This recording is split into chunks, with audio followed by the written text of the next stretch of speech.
खैबर पख्तूनख्वा के काश्तकार एक जदीद AI डिवाइस के ज़रिए अब ये जानने की कोशिश कर रहे हैं कि उनकी फसल को कब और कितना पानी दरकार है।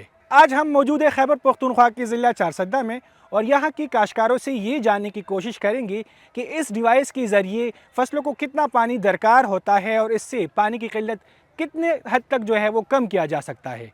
जानते हैं काश्तकारों से।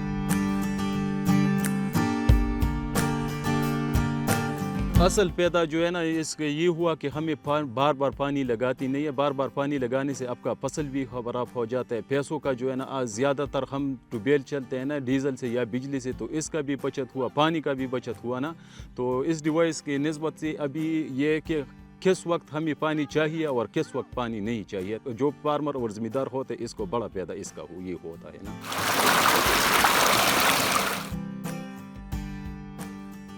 इस डिवाइस की लगाने के दो तरीके हैं। गंदम का तरीका अगर हम बात करें तो गंदम का के लिए जब हम इस डिवाइस को लगाते हैं तो हम 60 सेंटीमीटर के तक हम खुदाई करते हैं। तो इसमें 3 केबल होते हैं। एक केबल हम 60 सेंटीमीटर के फासले पर लगाते हैं, दूसरा केबल हम 45 सेंटीमीटर के फासले पर लगाता है, जबकि तीसरा हम 30 सेंटीमीटर के फासले पर लगाता है और इसके साथ एक और चीज़ को टच करते हैं। फिर वहाँ से हमें ये सिग्नल देता है। अभी इनिशियल स्टेज में अगर हम देखें तो ये गंदम का जो जड़ जो है, जो रूट्स होते हैं वो बहुत नीचे नहीं होते, तो हम 30 सेंटीमीटर पर फैसला करते हैं। अगर पहला लाइट हमें ये येलोश देता है या रेड देता है तो हम क्या करें, हम ज़मीन को जल्दी पानी लगा देते हैं। जब हम आपाशी करते थे तो वक्त का ज़िया होता था, पैसों का ज़िया होता था, डीज़ल का ख़र्चा होता था।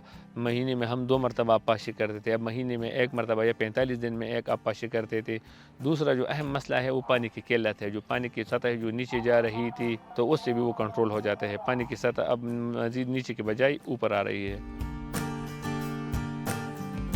सर ये एक डिवाइस है और ये चार्जेबल है और एक चार्ज तकरीबन ये 6 महीने तक करता है। ये बहुत एक्सपेंसिव है और तकरीबन 1,20,000 का एक डिवाइस है। ये खैबर पख्तूनख्वा में तकरीबन 60 से ज़ायद किसानों को उन्होंने ये डिवाइस लगाए है और सारे किसान इससे बहुत ज़्यादा खुश नज़र आ रहे हैं।